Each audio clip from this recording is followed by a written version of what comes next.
नमस्कार. आज आपण पुन्हा नव्याने भारताचा इतिहास समजून घेण्याचा प्रयत्न करत आहोत. आणि प्रामुख्याने जसं आतापर्यंत आपण ही एक गोष्ट समजून घेतोय, की आपण आधुनिक भारताचा इतिहास समजून घेत आहोत. आणि आधुनिक भारताचा जो विशिष्ट कार्यकाळ आहे, तो म्हणजे 1707 ते 1950.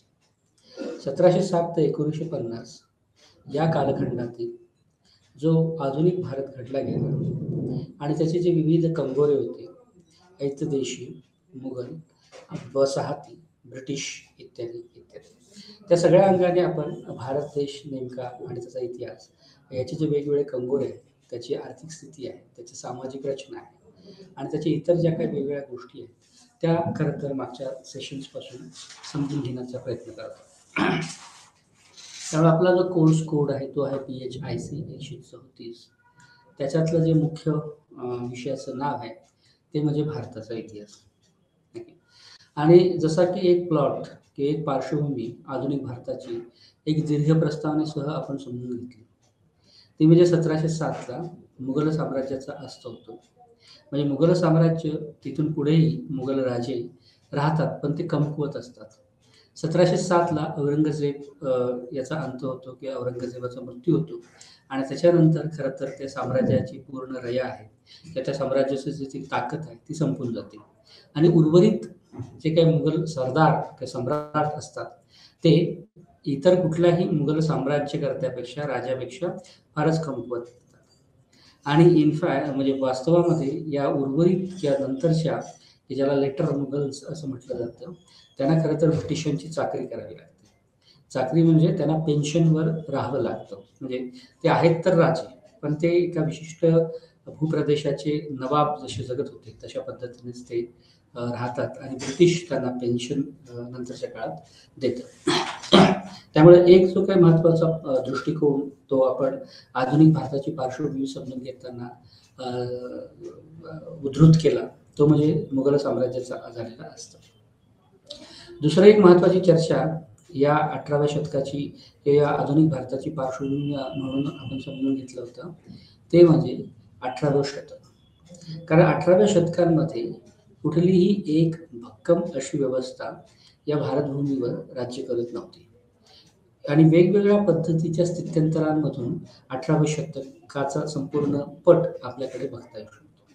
म्हणजे एका बाजूला जे काही दीर्घकालीन असं मुघल साम्राज्य होतं, सम्राट होते, विशेषतः 1526 पासून वगैरे जे काय मुघल साम्राज्य तयार झालं होतं, तर ते 1707 जोपर्यंत एक औरंगजेब नावाचा राज्यकर्ता होता, मुघल सम्राट होता, तोपर्यंत टिकलं. परंतु नंतर त्यांच्याच काही दुर्गुणांमुळे, त्यांच्याच वेगळ्या गोष्टींमुळे मुघल साम्राज्याच्या विरोधात मुख्यतः असंतोष होता.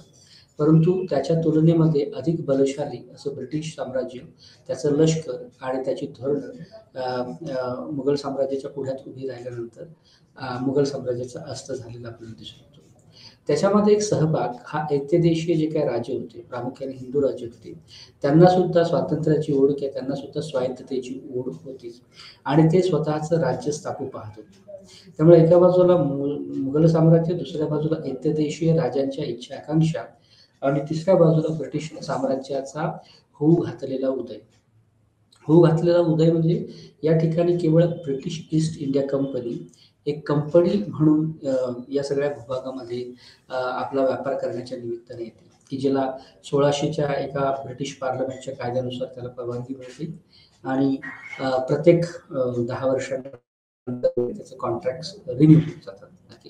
तर वसाहती जिथे जिथे ब्रिटनच्या वसाहती आहे त्या ठिकाणी या ईस्ट इंडिया कंपनीला व्यापाराची परवानगी मिळण्यात येते.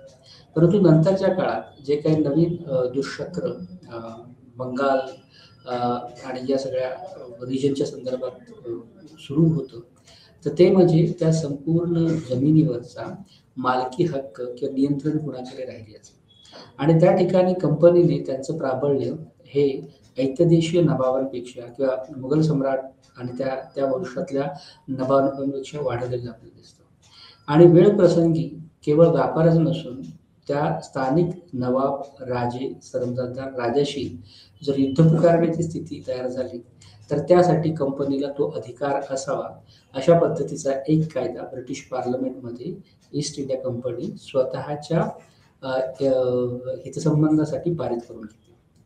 त्या कायद्यानुसार ईस्ट इंडिया कंपनीला स्वतःचं सैन्य बाळगण्याचा अधिकार जो अगोदर होताच, परंतु आता ते सैन्य स्थानिक राजांशी किंवा जे कोणी त्यांच्या हितसंबंधाच्या आड येतील आणि त्याच्या व्यापाराच्या आड येतील त्यांच्या विरोधात युद्ध पुकारण्याचं आणि प्रत्यक्ष युद्ध करण्याचा अधिकार सुद्धा ब्रिटिश पार्लमेंटच्या या नवीन कायद्यानुसार ईस्ट इंडिया कंपनीला मिळाला. आणि खरं तर ही पार्श्वभूमी होती की हळूहळू ईस्ट इंडिया कंपनी त्यांचं संपूर्ण व्यापारी नीतीच्या अनुषंगाने एक राजकीय प्रभुत्व आणि त्या प्रभुत्वाचं राजकारण कशा पद्धतीने करू पाहत होती याचा आढावा खरं तर आपण ही प्रस्तावना किंवा अशा पद्धतीचे जे काही उल्लेख मागच्या काही भागात केलेले त्यावरून आपल्याला लक्षात येईल. त्यामुळे आधुनिक भारताची पायाभरणी किंवा आधुनिक भारताच्या इतिहासातलं जे काही संक्रमणाचा कालखंड आहे की ज्यामध्ये कोणतीही एक सत्ता पूर्णपणे सत्तारूढ नाहीये, कुठलाही वंश सत्तारूढ नाहीये, परंतु प्रत्येक जण 18व्या शतकामध्ये त्यांच्या सत्ता ह्या घट्ट करू पाहतात. म्हणजे अस्ताला गेलेलं मुघल साम्राज्य, त्याच्यानंतरचे जे काही उत्तर मुघल राजे होते, लेटर मुघल्स होते, ते स्वतःला पुन्हा मुघल साम्राज्याला गतवैभव प्राप्त होईल या अपेक्षेवर होते किंवा तसे प्रयत्न करत होते. परंतु ते मुळातच राजे म्हणून सुद्धा कमकुवत असल्यामुळे त्यांच्या इच्छा आकांक्षेला काय फार प्रत्यक्ष कृतीची जोड काही नंतर मिळाली नाही.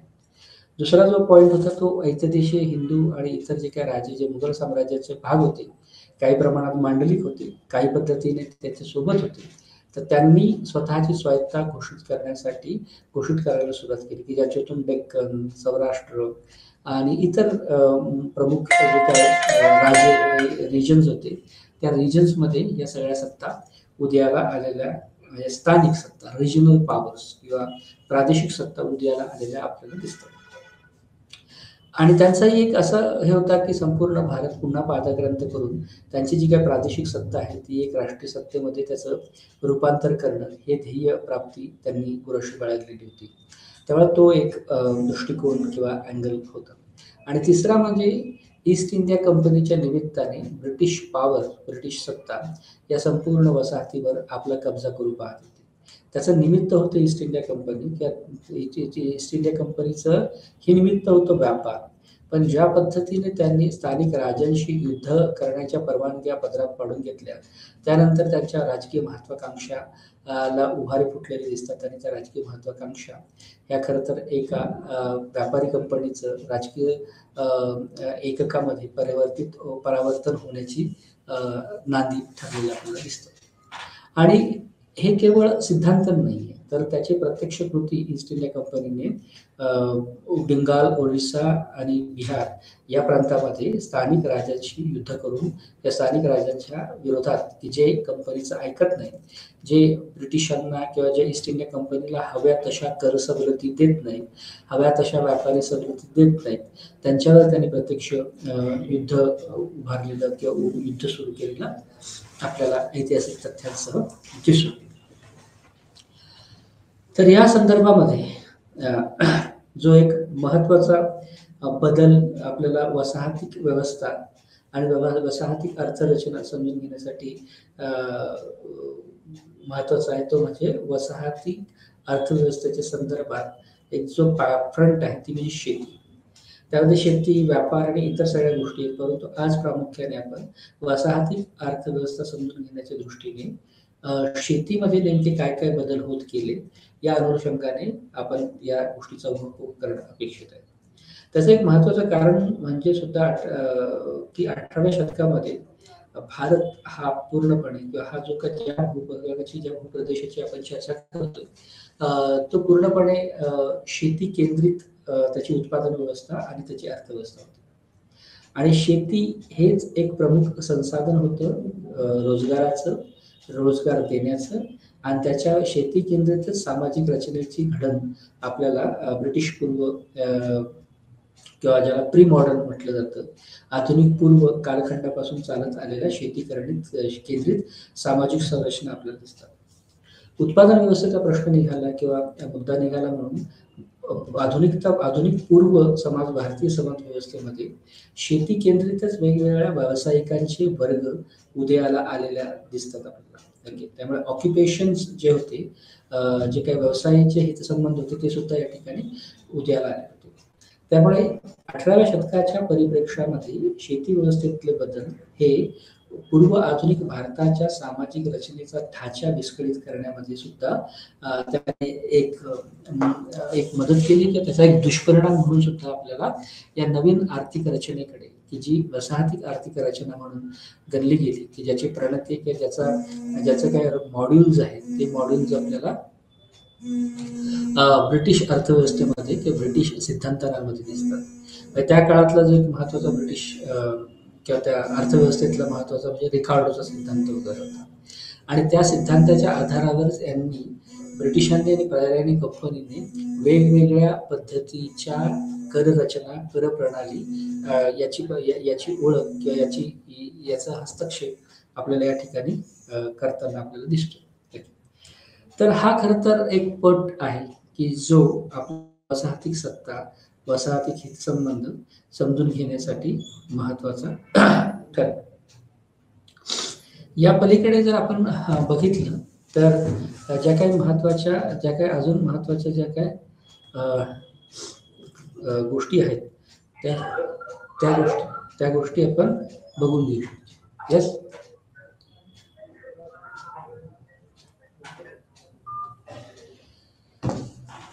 त्यामुळे आपण आज वसाहती अर्थव्यवस्था हा शेतीच्या संदर्भात समजून घेण्याचा प्रयत्न करत आहोत.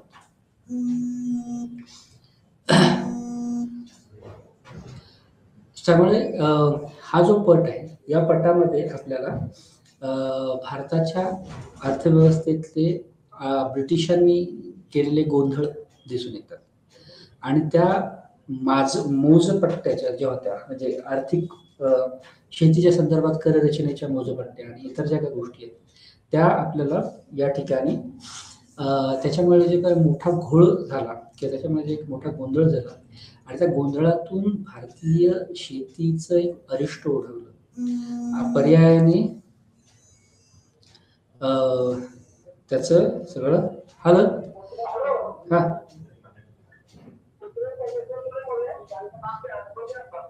एक करतो मी कॉल.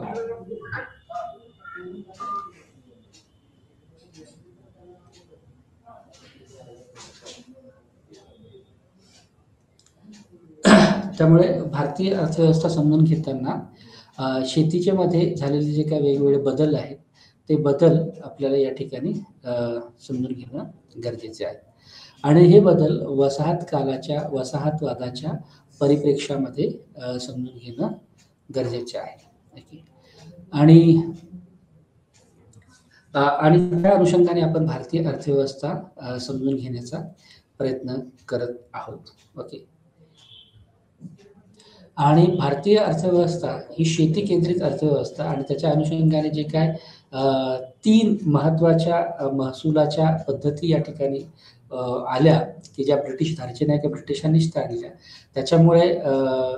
त्याच्यामुळे जो काही गोंधळ माजला त्या गोंधळाची चर्चा आपण या ठिकाणी करणं अपेक्षित आहे. आणि या संदर्भामध्ये आपल्याला खरं तर ही पायाभरणी ठरते की ब्रिटिशांच्या ज्या काही धोरणं आहेत त्या धोरणांची जो चुकीच्या पद्धतीने राबवलेली जी काही धोरणं आहेत त्याचाही अनुषंगाने आढावा आपल्याला या ठिकाणी घेता येणं शक्य आहे. त्यामुळे आपण भारताचा इतिहास क्रमांक कोर्स कोड BHIC 134 भारताचा इतिहास 1707 ते 1950 या कालखंडाच्या संदर्भात आपण वसाहतिक अर्थव्यवस्था समजून घेण्याचा प्रयत्न करतोय. आणि त्या वसाहतिक अर्थव्यवस्थेमध्ये पहिला जो काही महत्वाचा टप्पा आहे तो पहिला महत्वाचा टप्पा म्हणजे शेतीचा. त्यामुळे शेतीमध्ये नेमके काय काय बदल झाले या कालखंडामध्ये त्या बदलांची चर्चा या ठिकाणी आपल्याला करणं गरजेचं आहे. ओके. तर त्या अनुषंगाने आपण या संपूर्ण प्रकरणामध्ये काय चर्चा करणार आहोत तर कुठल्या गोष्टीची चर्चा करणार आहोत ते तुम्ही तुमच्या स्क्रीनवर बघू शकता. त्यामध्ये मूलतः उद्दिष्ट जे आहेत, प्रमुख उद्दिष्ट आहेत, परिचय आहेत आणि ब्रिटिशाच्या अंतर्गत व्यापाराचे व्यापारीकरण आहे. या सगळ्या संदर्भामध्ये आपण भारतीय अर्थव्यवस्था किंवा भारतीय वसाहती अर्थव्यवस्था आणि त्याचं झालेलं व्यापारीकरण शेतीच्या संदर्भातलं, ते अनुषंगाने हे जे विविध टप्पे आहेत ते त्याच्या शेतीच्या व्यापारीकरणाचे जे दुष्परिणाम भारतीय अर्थव्यवस्थेवर म्हणजे वसाहती अर्थव्यवस्थेवर झाले, वसाहत काळातल्या भारतातील अर्थव्यवस्थेवर झाले, त्याची चर्चा आणि जे काही नवीन प्रयोग ब्रिटिशांनी या ठिकाणी राबवले, त्या प्रयोगाची फलश्रुती नेमकी काय झाली, म्हणजे त्या प्रयोगाचा नेमका खरं तर तसा गोंधळच जास्त झाला की ज्याच्यामुळे भारताची गरिबी, भारतातील विषमता, भारताचं दारिद्र्य आणि भारताच्या सामाजिक रचना, ज्या जुन्या सामाजिक रचना होत्या की ज्या व्यवसाया आधारित सामाजिक संरचना होत्या, त्या कोलमडून पडायला सुरुवात झाली. आणि जे काही वेगवेगळे वर्ग या ठिकाणी होते, म्हणजे तालुकादार होते, जमीनदार होते, सरंजामदार होते, या सगळ्यांचा एक वेगळ्या सामाजिक रचना आणि त्याचे हितसंबंध हे या वसाहती अर्थव्यवस्थेमध्ये वर्ग म्हणून समजून घेण्याच्या दृष्टीने महत्वाचे आहे. त्याचबरोबर याच्यात ही व्यवस्था कोलमडण्यासाठी सुद्धा ब्रिटिश आर्थिक धोरण कसं कारणीभूत झालं, त्याचा उहापोह खरं तर आपल्याला या सगळ्या महत्वाच्या टप्प्यांमध्ये, बिंदूंमध्ये करणं शक्य आहे. तर त्यातला एक महत्वाचा पहिला जो टप्पा आहे तो आपण भारतामध्ये ब्रिटिश आल्यामुळे या ज्या काळाचा आपण चर्चा करतोय, त्या काळामध्ये डायरेक्ट ब्रिटिश राजसत्ता या वसाहती परिस्थितीवर आक्रमण करत नाही किंवा तिथे ते पिक्चरमध्ये नाही. तर पिक्चरमध्ये किंवा त्या संदर्भात मध्ये आहे east India company, British east India company. आणि ब्रिटिश ईस्ट इंडिया कंपनी हे खरं तर ब्रिटिश पार्लमेंटने पारित केलेल्या कायद्यानुरूप व्यापारासाठी सज्ज असलेली कंपनी होती की जिने व्यापारीकरणाचं धोरण अवलंबलं होतं. कारण आणि ह्या ज्या ईस्ट इंडिया कंपनी भारताच्या ज्या काही वेगवेगळ्या बंगाल, बिहार, ओरिसा, दख्खन, सौराष्ट्र या ठिकाणी ज्या त्यांनी 3 व्यवस्था लागू केल्या, त्याचा मूळ उद्देश मूलतः ब्रिटिशांचा महसूल वाढवणे आणि उत्पन्न वाढवणे हा राहिलेला आहे. परंतु तो उत्पन्न वाढवण्यासाठी दुसऱ्या बाजूने जे काही शेतीपूरक संसाधनं आणि शेतीपूरक गोष्टी होणं अपेक्षित होत्या, तो न झाल्यामुळे ब्रिटिशांचा कंपनीच्या अंतर्गत वृद्धी तर झाली नाही, इन्कम फार वाढलेलं नाही आणि जे काही इन्कम होतं त्याचं स्टोरेज, त्याची जी काही ट्रेजरी आहे, त्याची जे काही तिजोरी आहे ती ब्रिटनमध्ये आहे. आणि यामुळे दुसरा एक जो दृष्टिकोन येतो की या सगळ्या जी काही धोरणं आली त्यांनी भारतीयांचं आर्थिक शोषणच केलेलं आहे. आणि याचे परिणाम याचा अन्वयार्थ आपल्याला नंतर 20व्या शतकामध्ये दादाभाई नौरोजी यांची ट्रेन ऑफ वेल्थ किंवा आर्थिक निस्सारणाचा सिद्धांत वगैरे या अनुषंगाने तो पुढचा टप्पा म्हणून आपण या बाबींकडे बघू शकतो. त्यामुळे ब्रिटिशांनी किंवा ईस्ट इंडिया कंपनीने पहिल्यांदा काय केलं तर इथलं व्यापारी धोरण ठरवायला सुरुवात केली. पर्यायाने ते व्यापारीकरण जरी असलं तरी त्याला कमर्शियलायझेशन असं म्हटलं गेलेलं आहे, म्हणजे वाणिज्यीकरण केलं. सगळ्या गोष्टींचा संबंध हा आर्थिक रोख्यांशी किंवा त्याच्या आर्थिक रोकडीशी लावला गेलेला आहे. म्हणजे पूर्वी जर समजा भारतामध्ये शेती हे त्या विशिष्ट भूप्रदेशातल्या लोकांच्या गरजा आणि भूक भागवण्यासाठी केली जात असेल, तर नवीन आलेल्या रचनांमुळे खरं शेतीमध्ये कॅश क्रॉप पॅटर्न किंवा ज्याला नगदी पिकं घेण्याची तरतुदी या सगळ्या धोरणांचा परिणाम म्हणून आली. कारण प्रत्यक्ष मोठ्या प्रमाणात उत्पादन वाढवणं गरजेचं होतं. त्या वाढलेल्या उत्पादनावर वाढीव कर गोळा करणं किंवा कर लावणं हे खरं मूलतः उद्दिष्ट या वसाहती अर्थव्यवस्थेच्या पहिल्या टप्प्यामध्ये आपल्याला दिसतं किंवा शेतीच्या संदर्भातल्या परिप्रेक्ष्यामध्ये दिसतं. त्यामुळे आपण ब्रिटिशांच्या अंतर्गत जे काही व्यापारीकरणाचं धोरण ब्रिटिश ईस्ट इंडिया कंपनीने राबवलं त्याची चर्चा आपण या ठिकाणी करणार आहे. त्याच्यामध्ये शेतीवरील जो निर्यात आणि त्या निर्यात होता, व्यापाराचा निर्यात जी काही केली जायची ईस्ट इंडिया कंपनीकडून, तर त्याचा नेमका काय प्रभाव पडला याची आपण चर्चा करणार आहोत. कॅश क्रॉप पिकं जी होती किंवा ज्याला नगदी पिकं, व्यावसायिक पिकं, की त्याची निवड कशा पद्धतीने करण्यात आली किंवा कुठल्या पद्धतीच्या पिकांची पेरणी किंवा शेती ही या नवीन व्यापारीकरणाच्या धोरणानंतर या भारतातल्या बंगाल, बिहार, ओरिसा, दख्खन आणि या भागामध्ये राबवली गेली त्याची आपण चर्चा करणार आहोत. आणि या व्यापारीकरणाचे दृश्य परिणाम जे आहेत ते सकारात्मक नसून नकारात्मक घडलेले आपल्याला दिसतात. तर त्याचा उहापोह आपण दुसऱ्या बिंदूंमध्ये करणार आहोत. म्हणजे नकारात्मक परिणाम म्हणजे काय झालं तर ज्या हेतूने ही सगळी धोरणं किंवा हे सगळे जे काय जमीन महसुलाच्या पद्धती आणलेल्या होत्या त्याच्याद्वारे ती नवीन त्यामुळे महसूल तर मोठ्या प्रमाणात वाढला नाही, आर्थिक पिळवणूक वाढली. म्हणजे उत्पादन शेतकऱ्यांचं मोठ्या प्रमाणात न वाढता सुद्धा कर प्रणाली मोठ्या प्रमाणात वाढल्यामुळे भारतीयांचं शेतकऱ्यांचं शोषण झालेलं आपल्याला दिसतं, की ज्यामुळे गरिबी वाढली, सामाजिक अस्थिरता तयार झाली आणि त्याचा आधुनिक पूर्व समाज व्यवस्थेतल्या सामाजिक संरचनेवर परिणाम झालेला आपल्याला दिसून येतो.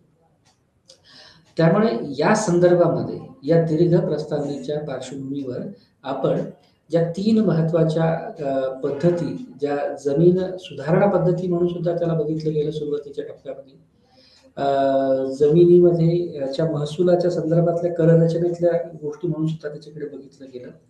तर त्या म्हणजे कायमधारा पद्धती, रयतवारी पद्धती आणि महालवारी पद्धती.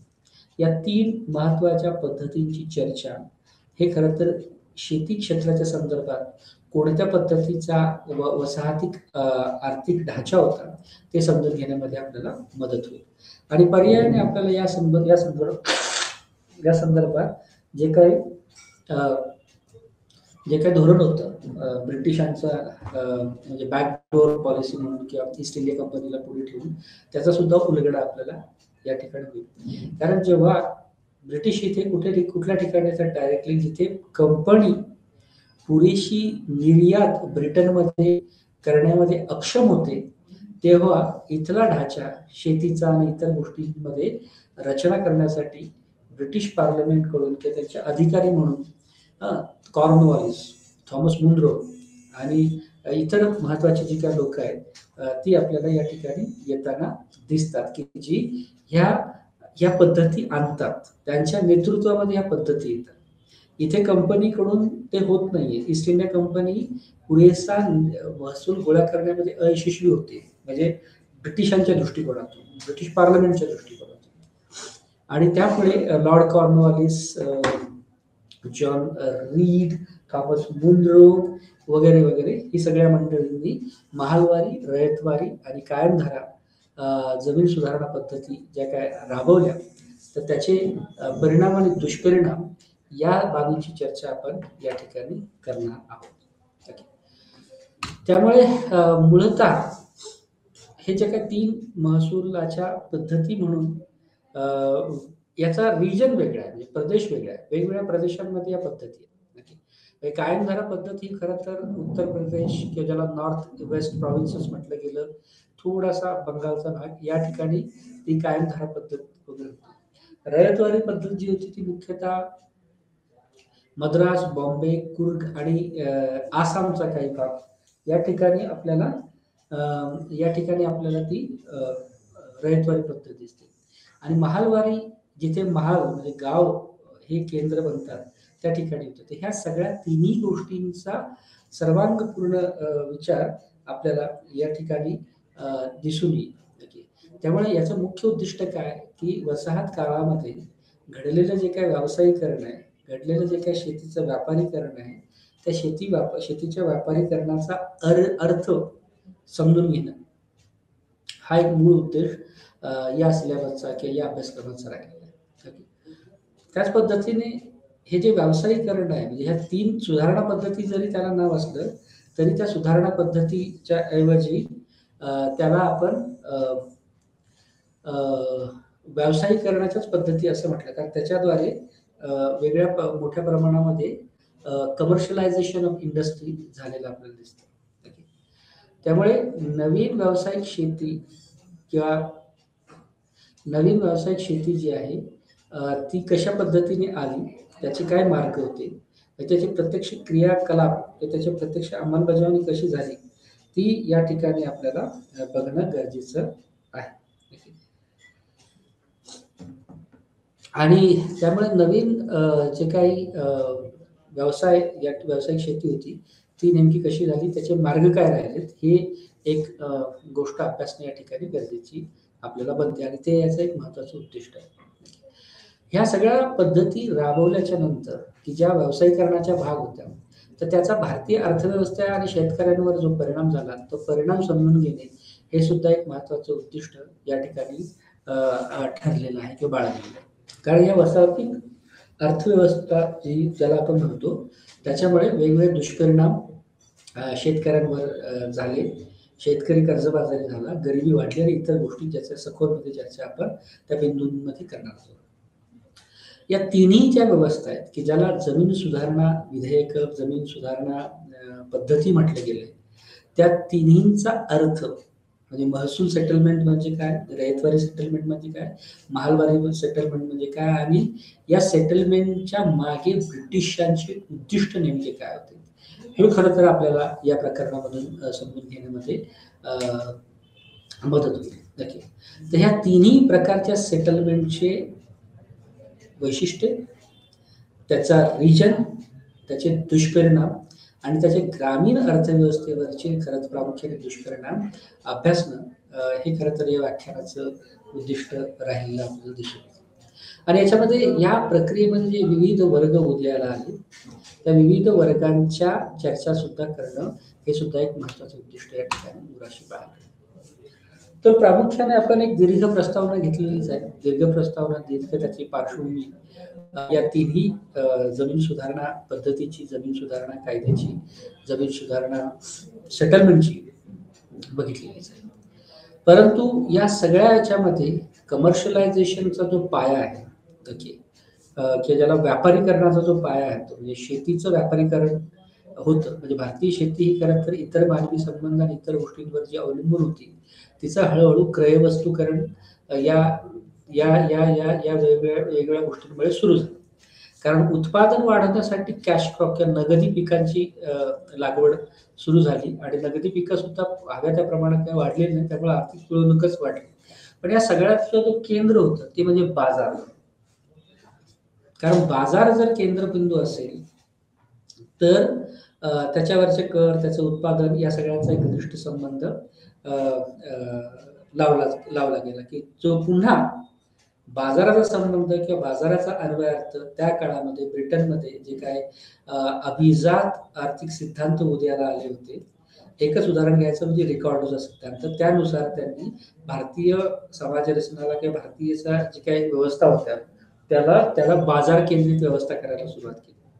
आणि यामध्ये जे काय वेगवेगळे आर्थिक क्रियाकलाप किंवा आर्थिक घडामोडी घटना घडतात, त्या सगळ्या घटना बाजाराद्वारे नियंत्रित करणं सुरू केलेलं आपल्याला दिसत आहे.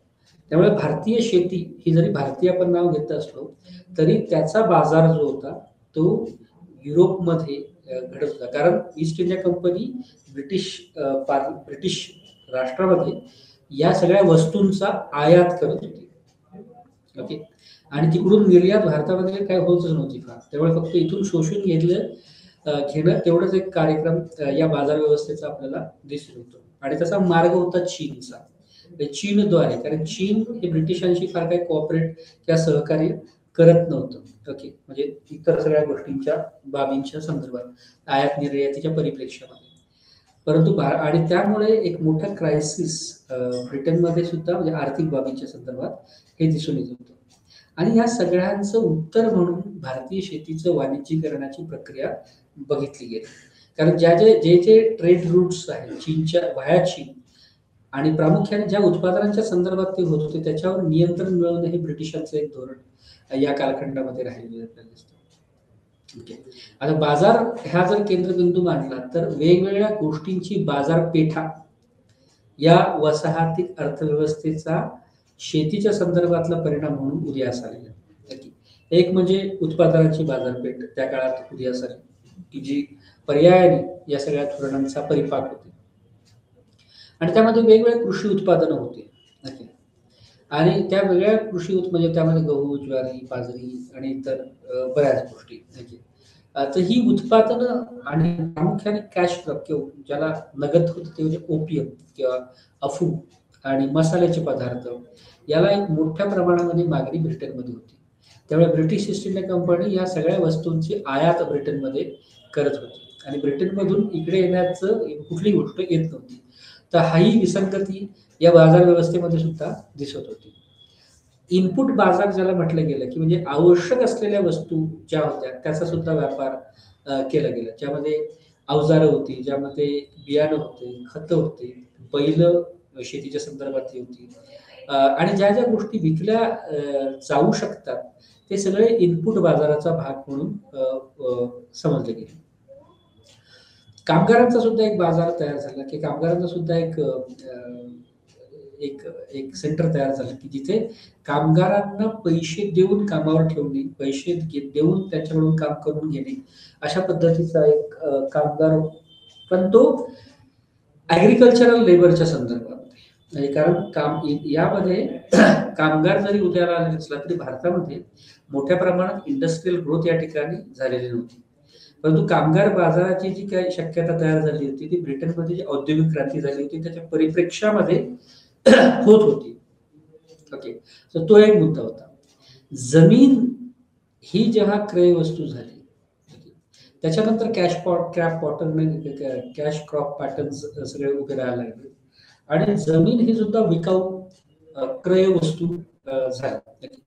जेव्हा शेतकरी हे जमीन खरेदी विक्री करू लागतात किंवा पैशासाठी ती भाड्याने घेतात, बटईने घेतात, कराने देतात, रेंटने देतात, याचा अर्थ जमीन हे सुद्धा एक बाजार म्हणून जमिनीच्या व्यवहाराकडे या कालखंडामध्ये बघितले गेलेलं आपल्याला दिसतं.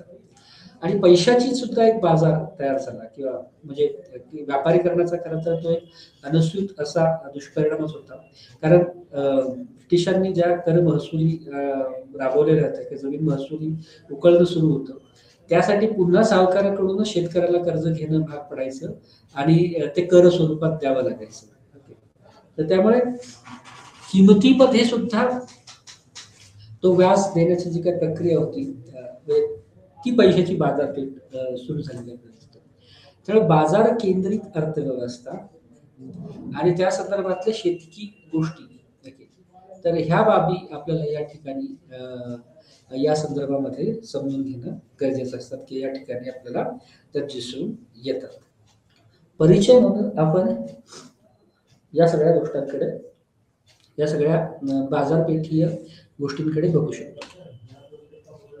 आता प्रत्यक्ष व्यापारीकरणाची सुरुवात कशी झाली तर प्रामुख्याने सुरुवात ही बंगाल, बिहार, ओरिसा प्रामुख्याने या ठिकाणी आपल्याला झालेली दिसते. सुरुवातीच्या काळातला जो काय बाजार होता म्हणजे व्यापारी जे काय पिकवते ती म्हणजे रेशीम, अफू, चहा, मसाल्याचे पदार्थ, ह्या सगळ्या बाबी किंवा ह्या सगळ्या गोष्टी या प्रमुख खरं तर व्यापाराच्या गोष्टी की ज्याची निर्यात ईस्ट इंडिया कंपनीकडून ब्रिटनमध्ये केली गेली.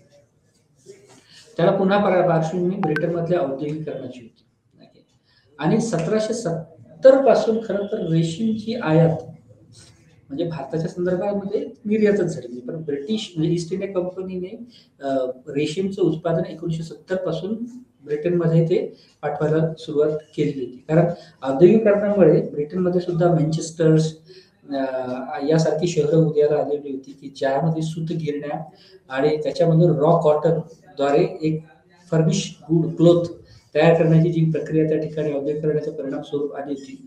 त्यामुळे रेशीम, कॉटन, कपास ज्याला म्हटलं गेलं त्याला एक मोठी पद्धतीची मागणी ब्रिटनमध्ये आपल्याला दिसून येत होती. आणि 1880 पासून एक अप्रत्यक्ष आयात होती ब्रिटनमध्ये.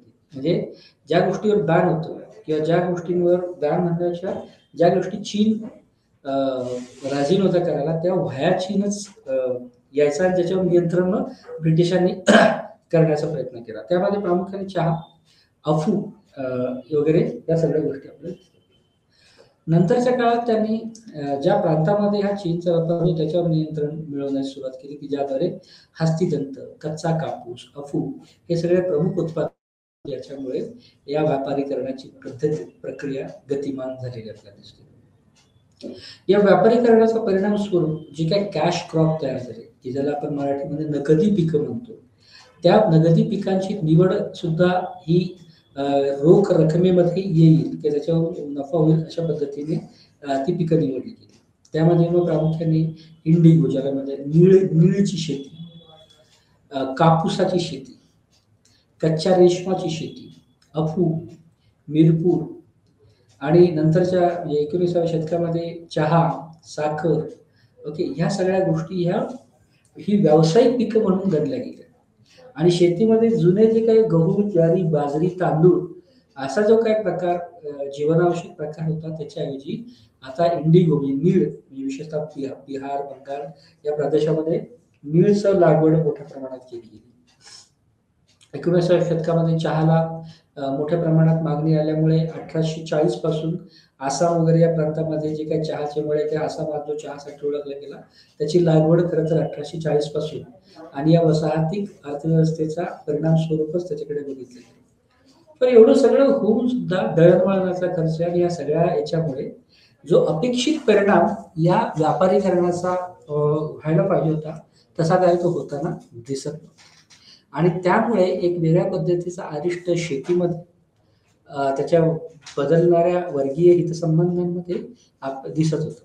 आणि ते फिक्स करण्यासाठी खरं तर त्या 3 जमीन पद्धती, की ज्याला जमिनी सुधारणा म्हटल्या गेल्या, त्या आलेल्या आपल्याला दिसतात. आता हे जे काही व्यापारीकरण ज्याला म्हटलं गेलं, म्हणजे कॅश क्रॉप आले किंवा नगदी पिकं आले, त्याचे खरं तर जो काय त्याचा मुख्य हेतू होता की त्याद्वारे उत्पादन वाढलं पाहिजे. उत्पादन वाढल्याच्या नंतर कंपनी, सरकार त्याच्यावर मोठ्या प्रमाणात कर लावेल. तर उत्पादन न वाढता कर वाढत होता, ही एक विसंगती, मोठी विसंगती या व्यापारीकरणाची दिसून येते. ओके, कारण आणि त्याचे वेगवेगळे फॅक्टर्स, कारण यामध्ये दिसत होते. त्यामुळे व्यापारीकरणाचे परिणाम हे प्रामुख्याने दुष्परिणाम म्हणूनच त्याच्याकडे बघितलं गेले. कारण याद्वारे जर समजा या नगदी पिकं घेऊन सुद्धा मोठ्या प्रमाणात उत्पादन किंवा शेतकऱ्याचं, की जो पहिला माणूस आहे जमीनदार, त्याच्या खाली शेतकरी, त्याचं जर उत्पादन वाढलं नाही तरी कंपनीचा जो काही कर प्रणाली होती त्याच्यावर फार काही बदल होत नव्हते.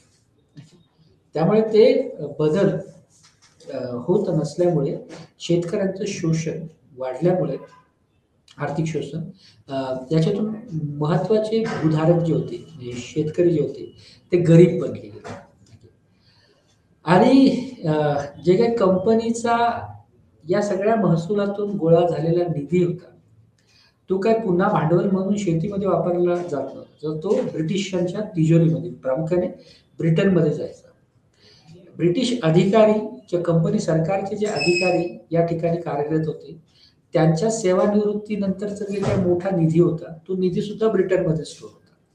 आणि त्यामुळे ह्या सगळ्या भारतीय शेतकरी आणि इतर ज्या काही बाबी होत्या, त्यामुळं त्याचं आर्थिक शोषण करण्यासाठीच आहे की काय, अशा पद्धतीचं एक चक्र तयार झालेलं दिसून येतं, की ज्याच्यामुळे वेगवेगळ्या पडझडी, सामाजिक रचना बदलल्या, सामाजिक अस्तित्व तयार झालं. कारण या नवीन शेतीच्या व्यापारीकरणामुळे जुने जे हितसंबंध शेतीच्या संदर्भात होते आणि जुन्या जो एक वर्गीय रचना व्यापारी अनुषंगाने होत्या, व्यापारी वर्ग तयार झाले होते, ते सगळे कोलमडायला लागले.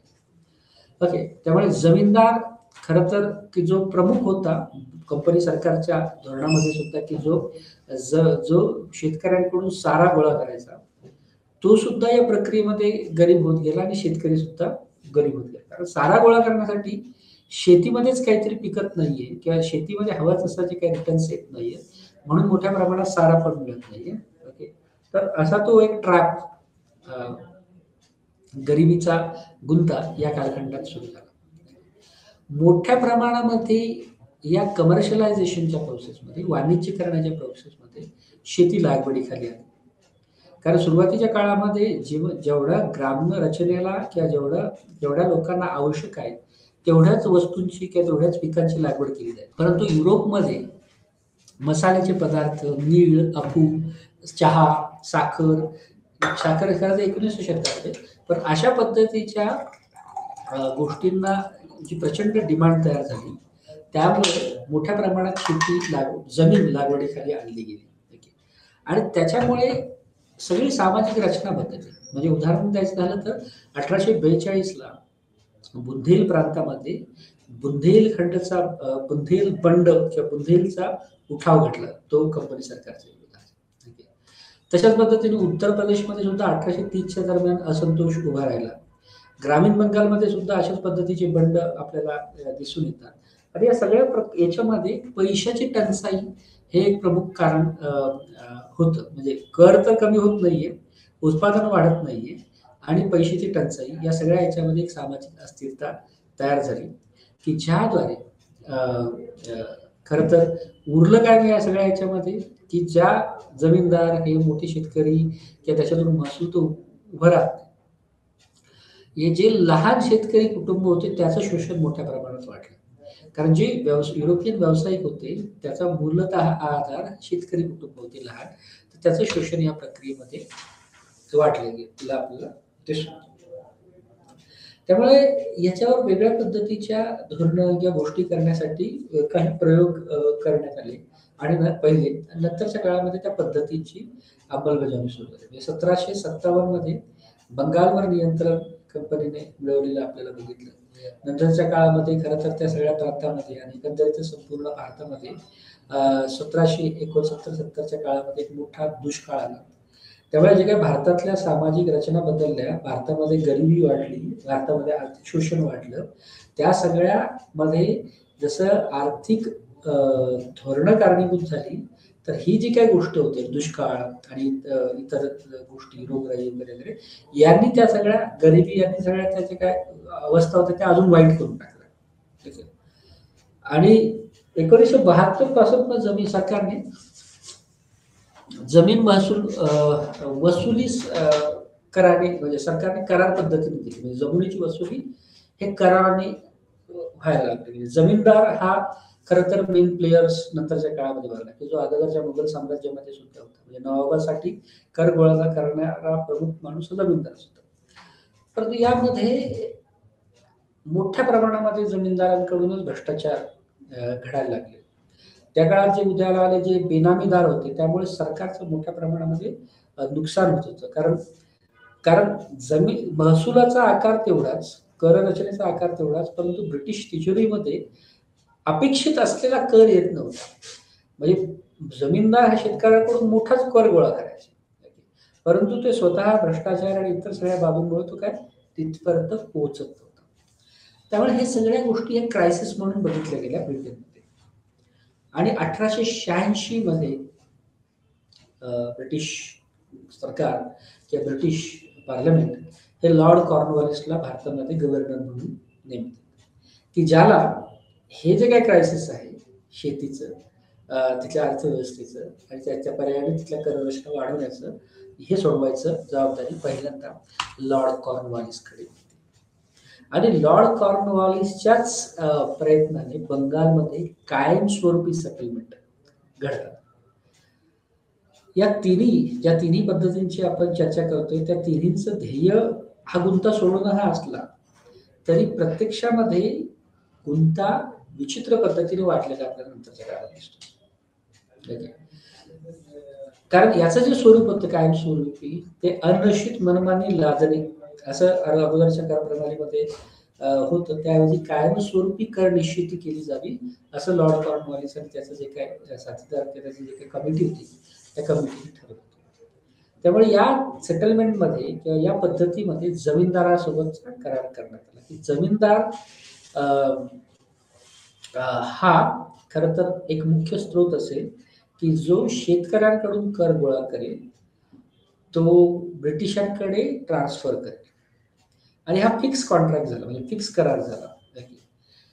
त्यामुळे नियमित जमीन महसूल दराच्या वर खरं तर जमीनदार एक वेगळा कर आकारू लागले. ते होता अबवाब नावाचा कर आणि ते अतिरिक्त शुल्क होतं. अशा वेगवेगळ्या पद्धतीच्या पळवाटांमुळे जमीनदार नंतरच्या काळामध्ये हे जे काही नवीन धोरणं आली त्या धोरणामुळे जमीनदार हे खरं तर कायमधारा स्वरूपी कायमधारा पद्धतीचे बेनिफिशियरी होत गेलेले आपल्याला दिसतात आणि जे ब्रिटिश धोरणाला अपेक्षित होतं ते काय पुन्हा घडतच नव्हतं. परंतु दुसऱ्या बाजूला खालच्या बाजूला शेतकऱ्याची स्थिती अजून दयनीय आणि बिकटच घडत होती. त्यामुळे कायमस्वरूपी कायमधारा पद्धतीचे जे सेटलमेंटचे जे काही परिणाम होते ते फार चांगले नसून त्याचे दुष्परिणामच म्हणून उभे राहिलेले आपल्याला दिसतात. तर खरं तर 1773च्या काळामध्ये लॉर्ड कॉर्नवॉलिसने ही पद्धत की ज्याला कायमधारा पद्धत म्हणून ती राबवली.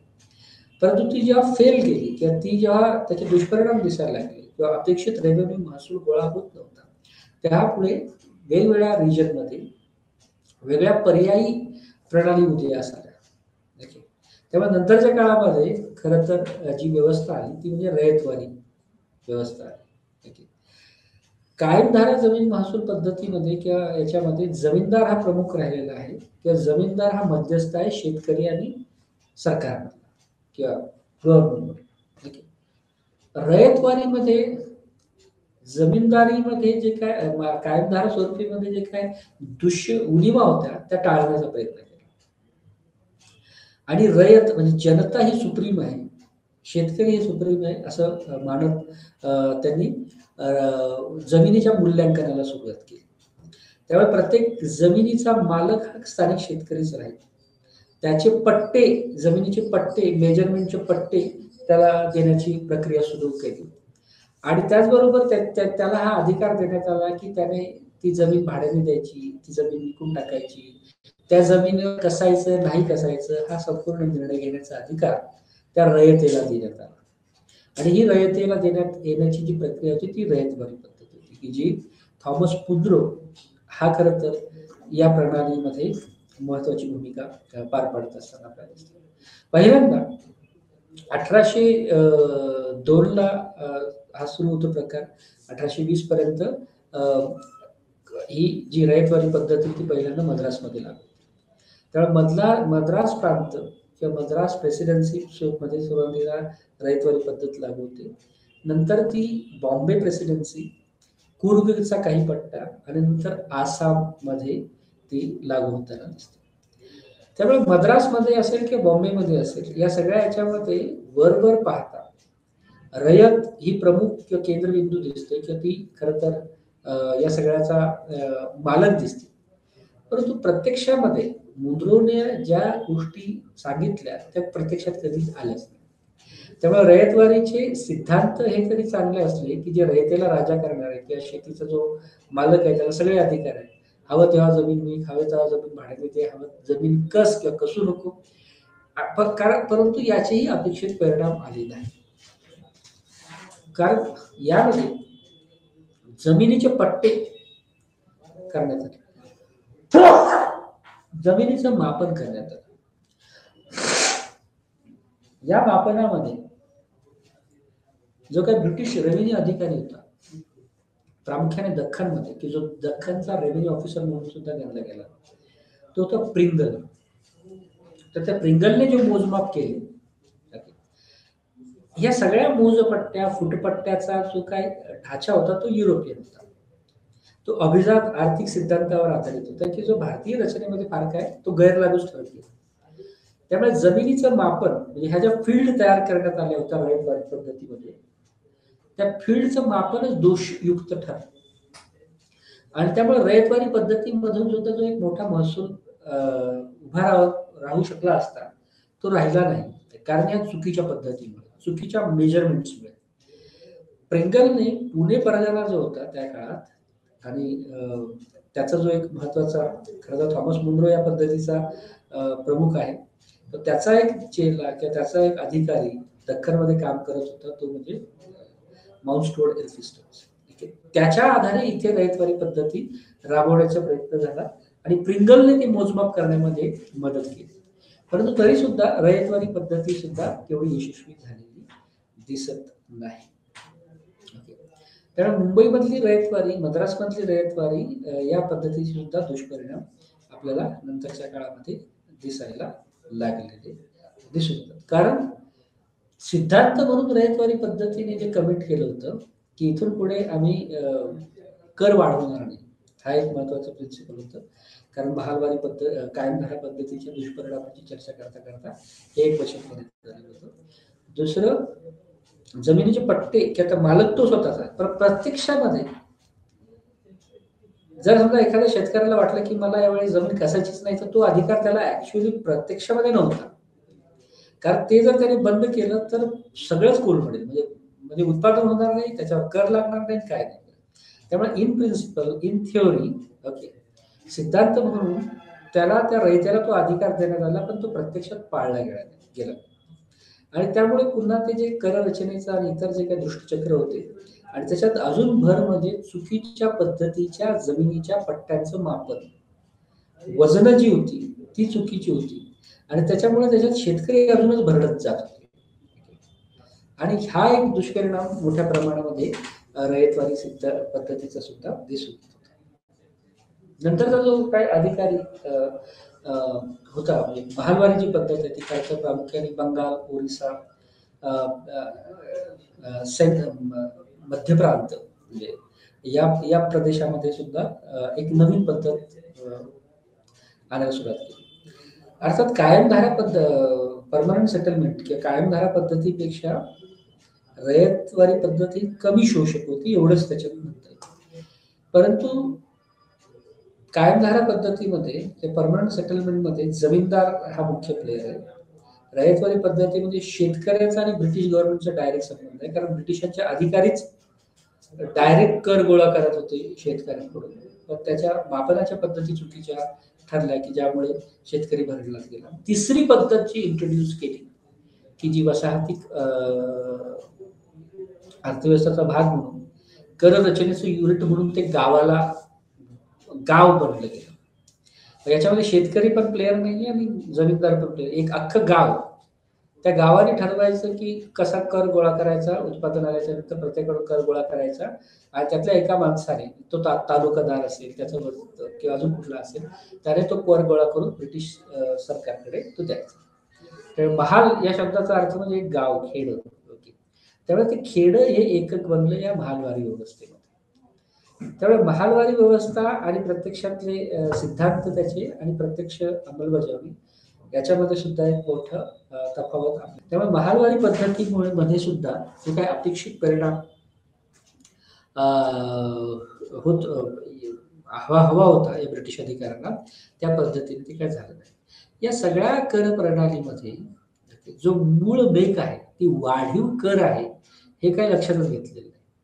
म्हणजे 100च्या मागे जवळजवळ 55 ते 60 रुपये हे विविध प्रकारचे कर, म्हणजे ब्रिटिशांचा कर त्यातला म्हणजे समजा कायमधारा पद्धतीच्या संदर्भात घ्यायचं तर ब्रिटिशांचे 45 रुपये, जमीनदाराचे 15 रुपये, ठीक आहे. त्यामुळे 100तले जवळजवळ 60 रुपये कर म्हणूनच गेले आणि 40% फक्त हा एक उत्पादनाचा भाग राहिला.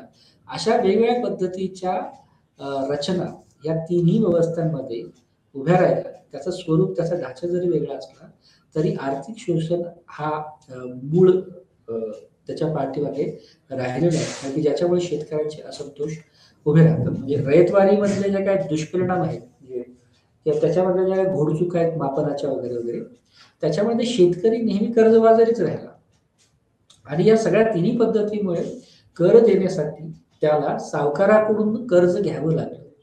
त्यामुळे तो कर्जबाजारी शेतकरी कर्ज घेऊन कर भरत होता, की ज्याचा दुष्परिणाम रयतवारीच्या संदर्भात, जसं की महालवारीच्या कायमधाराच्या संदर्भामध्ये बुंदेलखंड आणि त्या प्रांत उत्तर प्रदेश वगैरे त्या भागात बंड झाले, तसं रयतवारीच्या संदर्भामध्ये दख्खनचे दंगे झाले.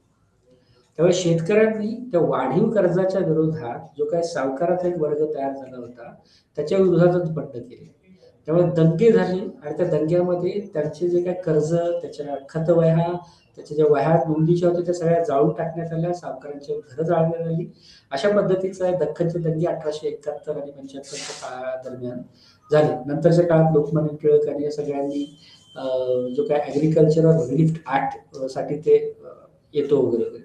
पण प्रामुख्याने या तिन्ही पद्धती सदोषपूर्ण होत्या आणि त्या सदोषपूर्ण असल्यामुळे शेतकऱ्यांची गरिबी वाढली, जुन्या शेती संरचना बदलल्या, नवीन वाणिज्यीकरण आणि या सगळ्यांमध्ये जो काही अपेक्षित परिणाम हवा होता तो काही झालेला नाही आणि याच्यामुळे भारताचं दारिद्र्य, कृषी दारिद्र्य ते अजूनच वाढलं. हा वसाहतिक अर्थव्यवस्थेचा दुष्परिणाम म्हणून शेतीच्या संदर्भात बघता येईल. आज आपण इथे थांबूया. नमस्कार.